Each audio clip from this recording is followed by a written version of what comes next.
看后面一片哈，这个我们的莲潭公园啊，莲潭志洪池很漂亮哈啊，在市府特别选在这个景点哈，搭建这个活动中心，让一个多功能的方式哦，给我们的乡亲能够使用，而且建筑上哈搭建的非常完美，这个花了5000多万，啊由中央补助1600多万，其他的由市府自筹哈，也在经费拮据的范围内哈。市政府能够找出这一块土地，又用了这些钱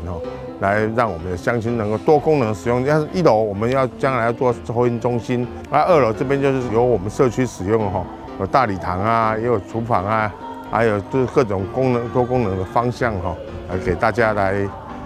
完善。是我们从108年开始，我们就开始去做努力跟规划，到今天115年1月份开始落成，所以这中间呢，我们大概经历了6年多7年的时间，才等来这一座。那这当中呢，当然会遇到一些困难，所以就是市政府也有帮忙，还有我们的林志展副议长也有帮忙，所以这一座的里民活动中心不是单纯只有里民活动中心，我们楼下1楼是0到2岁的公托教育，因为现在这边住的是非常多的南科的工程师新贵，他们的孩子其实很多都找不到保姆可以做安置，所以我们当初的设想规划是想说，让年轻的工程师在这里能够安居乐业。莲潭里的活动中心是坐落在莲潭公园的东北角。莲潭公园是一座滞洪池，设置这个滞洪池的目的呢，是为了就是要疏洪，就是大雨的时候能够蓄洪的一些作用。所以在这边呢，里民常常就是每天早上跟下午都会有人来这边运动。公园的旁边在坐落这一座美轮美奂的一个里民活动中心，其实除了让民众可以歇歇脚以外，然后接下来就是未来我们大概下个礼拜开始，我们就会跟成大团队做合作，那会有一系列的讲座来提供给所有的里民来做服务，这样子。掌握施政3分钟，台南进步向前冲。3、2、1，请剪彩。来，掌声鼓励，让咱未来拢会当一切顺利，一切平安。因为黄国哲市长进来，伊对于义里活动中心非常的认真支持推动非常感谢咱议员会当共同支持这个经费。市长进来已经拢有68座的活动中心重建，阁有迄个整修啦新的部分29座所以伊进来到今年底会当完成，阁差10座嘞所以其他的部分就是讲有的规划中啦所以这个活动中心起来了遮水，希望讲里长好了用啦，周遭环境都整理得都非常的漂亮。内底设施市政这边遮阮会尽量来甲配合好势。最后希望讲里面会当多使用你包括讲迄个办理活动还是演习啦包括讲迄个演习的课程，我那有老百姓尽量咧市民都尽量咧使用。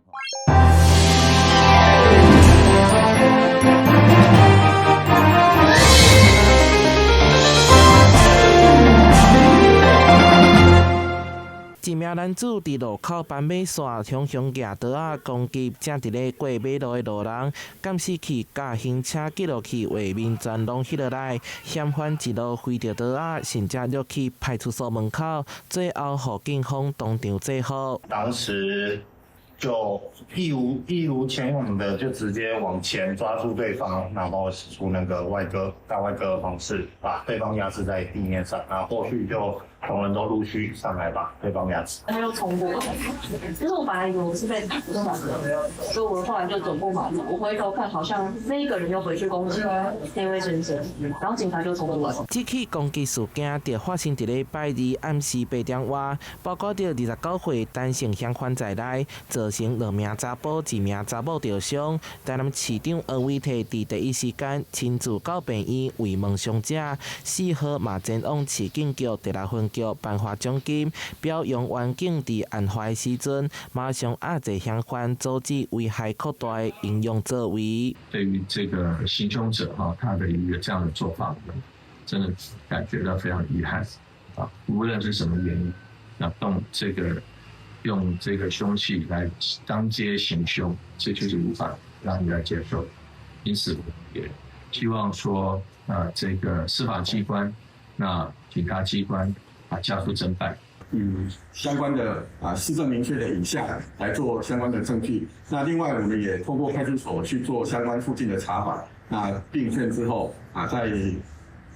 本日呢移送给台南地检署。警方以伤害罪嫌甲单性嫌犯移送台南地检署侦办。不过警方表示，嫌犯无明确讲出为虾米会轻伤，目前只有作案用的20公分刀仔，2名伤者目前拢还佫伫咧病院接受治疗。市府会提供相关慰问金甲法律咨询等协助。台南新闻社会采访报道。李维印，动手！李维印，动手！议员参选人吕维应表示，3当前的议员选举，伫一片看好声中过度分票，成为落选头。而中断了继续推动南区、安平区建设机会，是真侪乡亲心中不屑遗憾。另外，这几天伊从来毋捌离开选区，服务处也一直拢咧服务，继续提供市政甲法律咨询，也以社会局机要秘书的身份继续服务乡亲。伊表示，这是对乡亲的承诺，也是一种责任。吕维应一直拢伫咧，就是伊想要讲的，表示家己绝对毋是选前一阵风，选后无影踪的民意代表。我在刚才已经完成民进党的台南市初选的一个登记，我也在昨天辞去台南市政府社会局机要秘书的工作。我想这3年来，为了今年，我已经准备了3年。我已经准备好了，在这3年里面，协助了市府推动许多包括老人、妇幼的社会福利政策。在地方，我也没有停歇，包括服务处也不打烊，继续提供服务。那本人也以社会局机要秘书的身份来服务地方的民众。那所以，我想，我不是一个选前一阵风，选后无影踪的候选人，我一定是会全力以赴，也对台南市政府的社会福利相关的建设十分的了解。希望大家能继续给维应机会，让我可以重返议会，为大家服务。吕维应更进一步指出，家己的老爸是伫咧菜市仔卖水果，出生伫咧清寒家庭，靠着奖学金才会当完成学术学业。所以更会当体会社会各阶层为温饱打拼生生，因此伫昨日当前，伊就来到社会局历练，希望会当照顾弱势家庭，也捌协助推动老人关怀据点、免费装假喙齿、免费注射肺炎疫苗等政策。这3当来，面对人口结构的转变，也协助老人健保、甲幼儿托婴等政策，对着社会福利是相当的了解甲实施。吕维应总结表示，建设家乡需要坚定的推动，参像是红景海岸甲圳澳开发，串联台南高雄轻轨红线，台南机场发展，安平旧城区阳光再现，交通建设甲道路开辟等，恳请乡亲会当互机会，招大家做伙建设未来。台南新闻张伟忠采访报道。台南自2019年推动不可星球计划，是全台为结合有教有路的活读平台，长期强化学生活读甲语言理解能力，并伫咧学习成就上得到验证。不管伫咧 AI 科技、体育，也或是艺术等领域，拢表现亮眼，展现全方位的学习成果。不可星球目前迎来再进化，昔日推出全新的第6等级，影响强新的星球。成功，那我们恭喜我们全新的等级6星球就正式开放喽。不可星球这个普及阅读计划是台南市非常强的一个非常有效能而且有成效的一个教育计划的推动。那其实大家每个人都知道，说要推动加强孩子们的这个阅读习惯，让他们养成阅读习惯，让他们开卷有益。尤其现在很多人都越来没有阅读了哈。那但是在台南市却是逆势上涨，我们的孩子的阅读能力跟阅读的习惯的养成都非常重要。那所以说，这个其中不可星球居功厥伟。那这也是在全台湾22个县市里面唯一独步的，就是台南市的不可星球。因为我们不走老生常谈，不是大家在台面上就宣导大家多阅读、开卷有益，而是实质上用不可星球来吸引同学他们喜欢阅读的心。那而且这几年来成效也非常卓著。那总共最强的累积的点数了，孩子的点数，我们是最高等级是24000点，结果现在孩子已经有人达到21万点了哈，超过21万点，这表示真的是已经养成了非常喜欢阅读的习惯。教育局长陈成辉指出，不过星球以人物化设计，甲星球升级机制，让学生清楚看见自身活读累积的历程甲成果。目前参与人数已经超过16万人，累积活读能量突破3.2亿。而这次升级推出影像共生的星球，将会聚焦在环境影像、生态科技共存、循环再生这3大核心理念。我们的第6集啊，那我们初步把它称为永续共生的星球，因为台南市我们包括环境的永续，包括生态科技的共存，以及市场非常重视的所谓绿能这个部分的循环再生，这个回应到 SDGs 的3个指标，以这样来当做第6集的这个不可星球我们的这个信念。不可星球创线以来，持续以学生学习历程、滚动调整活读文本、甲平台功能，并结合教师专业支持，甲相关活读活动，深化活读教学资源，并透过不断进化，让活读成为囡仔理解世界、建立价值起点，也让台南活读教育持续向下扎根、向上拓展。台南新闻张伟忠采访报道。苏伟甲市农校近年来积极从事多元创作的媒材，除了传统的水墨以外，嘛大量运用西方的油画、甲伫亚克力等媒材进行创作。即间受邀到南区公所的艺文空间来展出，总共展出56幅的作品，有书法、甲伫图画等。阮这个艺术空间长期以来就变成我们辖区这些艺术家一个展示的一个地方。那也感谢这些艺术家全力的一个支持那我们整个环境空间给人家的感觉完全不一样。那这一次是由我们齐老师展示他的书画。那展示的期间呢，是从2月4号到4月29号，为期长达2个多月。那这一次。老师的画作非常的多元那包括有画我们台南市一些比较知名的一个景点，包括关子岭，包括将军，还有我们龙崎跟白河等等。那透过这样子的一个画作，可以欣赏到我们在地的一个美景。那也希望透过这样子的一个艺术空间，让我们的市民朋友可以感受到不一样的氛围。本身职业军人退休的市农校，追随这位的老师来学习。即间展出的作品除了书法，另外还有坐巴平时到关仔岭、两家七股、将军甲伫东山嘉比公路等台南的景色，转做充满艺术的风景图画。这次我的展览在南区区公所展览，很感谢南区区公所提供这么好的场地。另外就是说我把台南的七股关子岭东山将军一些风景特色，把它表达出来，把艺术在地化，也希望这个好的氛围带给全体的市民，能更多的感官享受。另外书法的部分，我都继承了老师的系统，能把这些好的文化继续传承下去，也希望有更多的市民朋友能接触这个好的艺术氛围。画面的话，我可以举一张，就是那个东山的咖啡公路。那我是一个在黄昏夕阳的时候经过那个地方，瞬间一个感动。那我是用喷枪，不是用传统的像是水墨的渲染方法，是用喷枪的技法去喷染。另外就是说，一般的传统水墨用的宣纸，我是把它在净化，用那种南投有一个埔里的纸厂叫广兴纸疗，它的材质我很喜欢，它具备一种台湾的一种很传统的一个纸的特色。那另外水墨的部分，我把那个墨的部分是用磨墨的部分，不是用现成的墨汁，那慢慢叠三繁九染，慢慢叠出一个画面的氛围。那另外就是说，一个矿物原料，台湾也有一些属于我们在地性的赭石或是一种好的表达方法，我也运用在我的水墨的上面。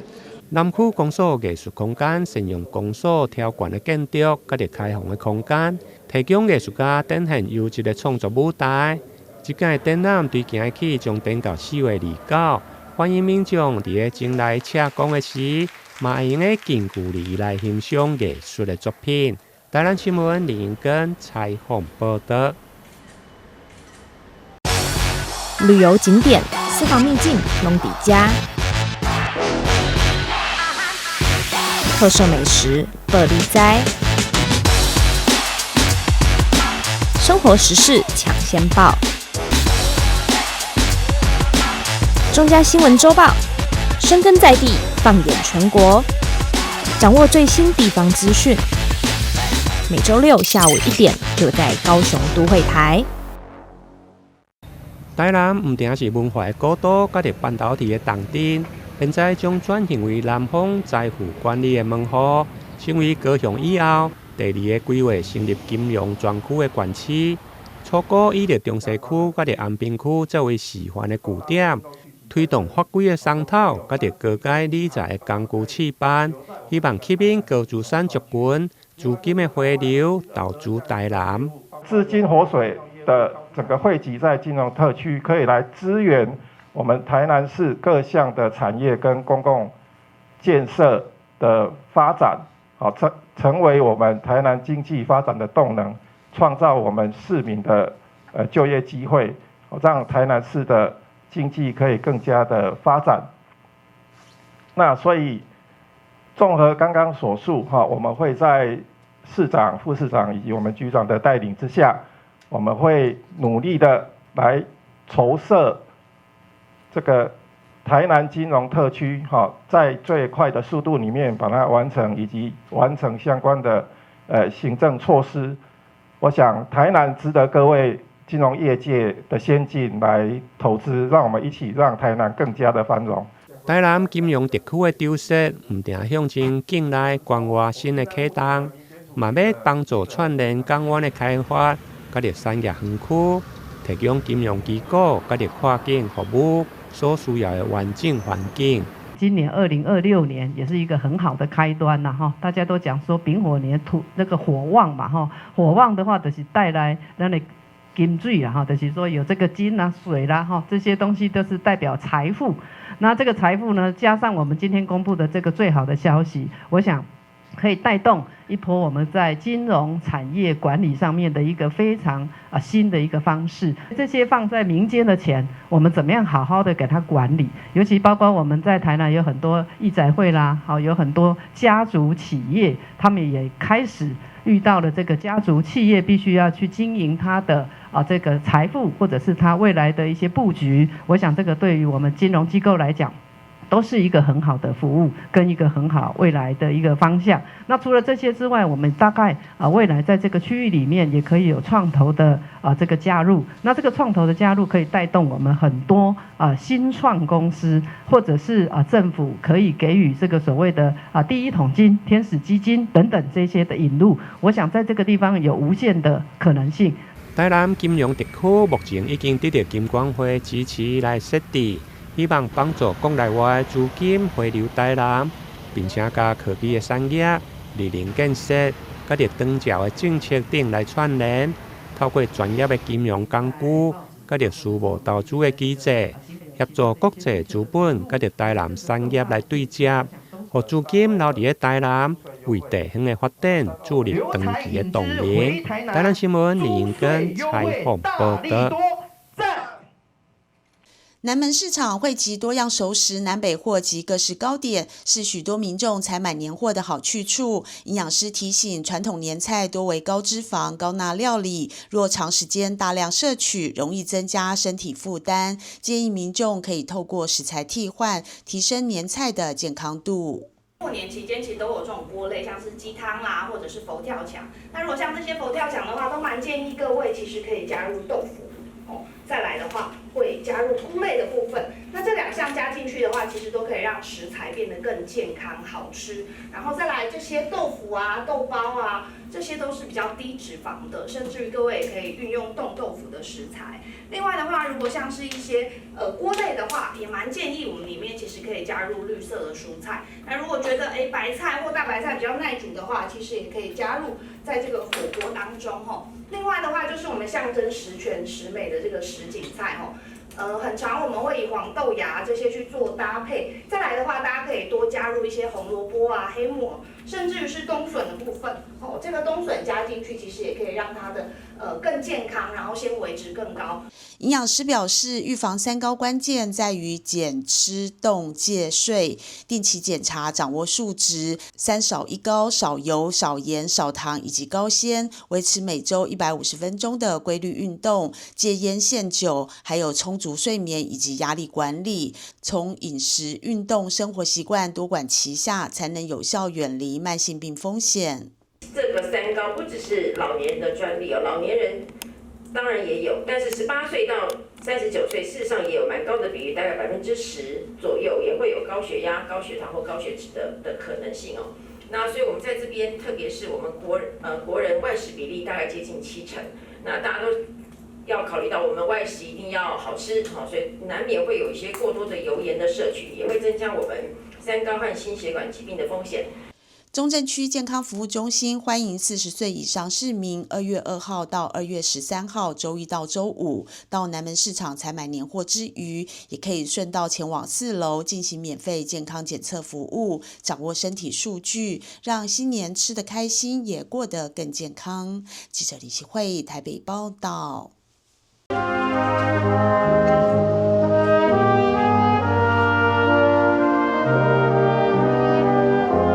也请你把花束放在前方的台前，纪念碑台前。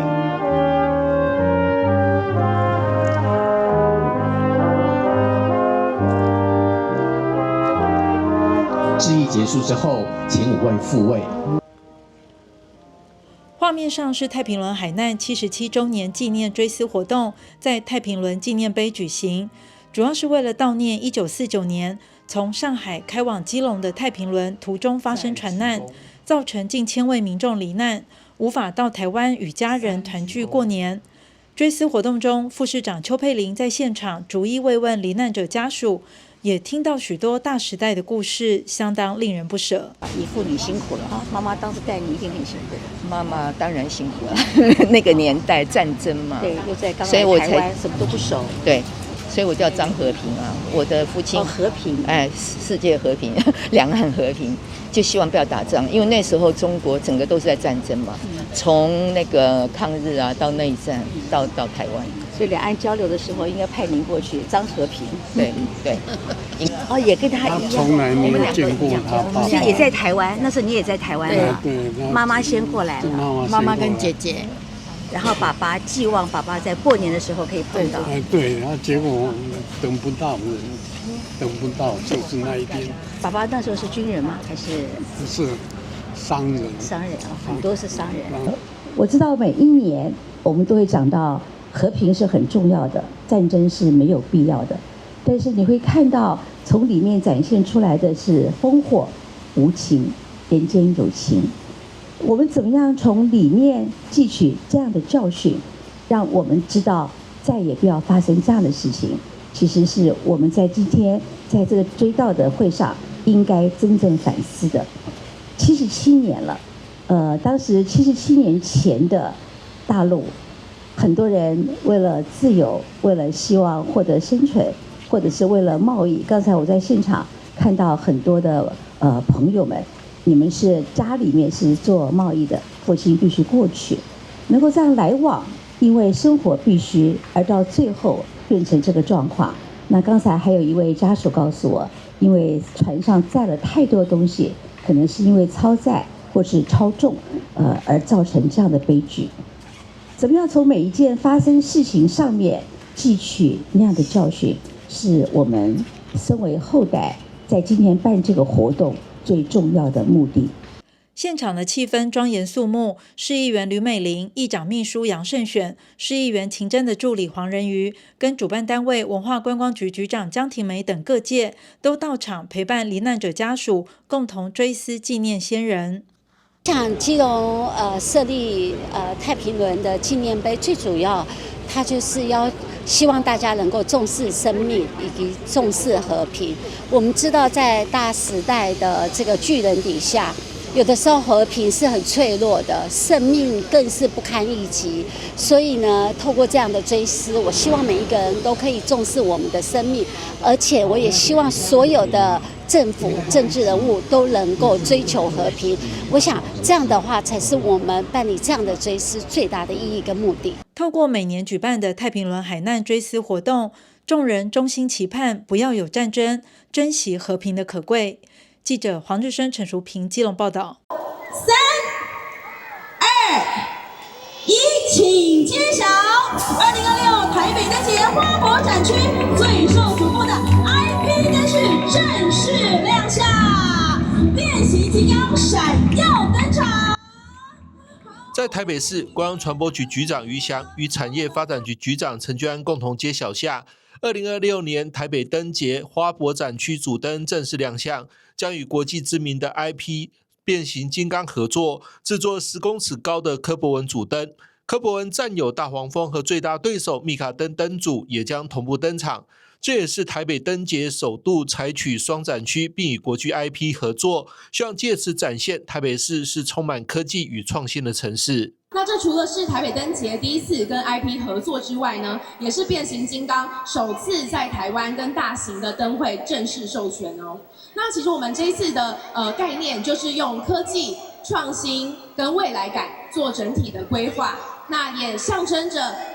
辉达进驻北市科，展现台北市是一个非常充满科技跟动能的城市。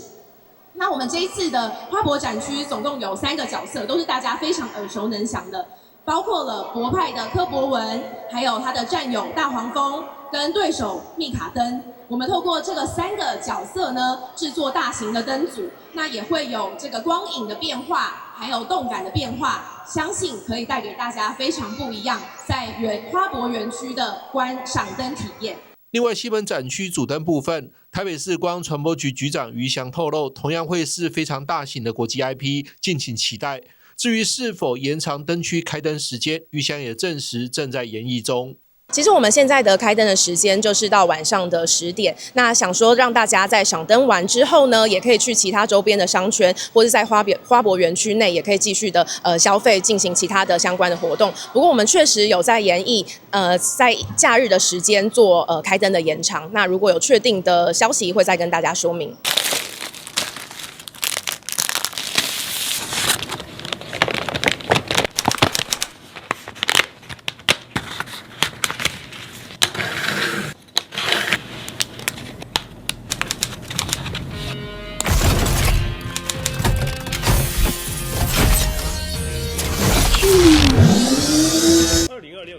台北市长蒋万安亲自示范组装，并公开2026台北灯节小提灯，结合科技感与童趣元素。今年台北灯节小提灯同样以柯博文作为主题，限量10万盏，预计3月1号到3月3号在花博展区与西门展区发放，3月1号到3月2号也会在全市各行政区同步发放。这次的小提灯呢，也是跟我们的主灯是同一组，就是柯博文的模型。那相信呢，大家在组装的过程之中都可以得到很多的乐趣。那也欢迎大家在3月1号到3月3号来领取限量的小提灯。那也欢迎大家在灯节的期间一起带着小提灯来到花博园区赏灯。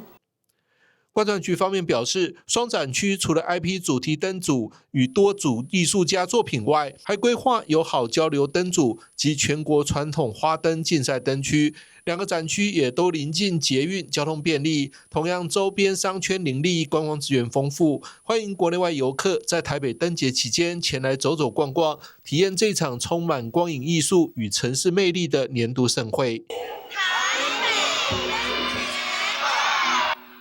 记者张启腾台北报道。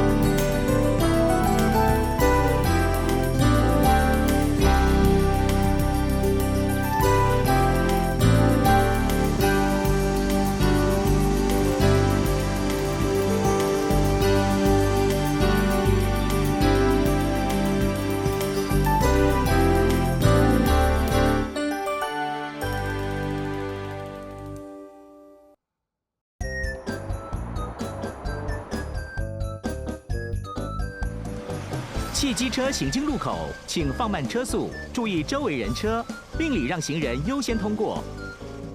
避免转弯死角。记得到路中心点再转哦。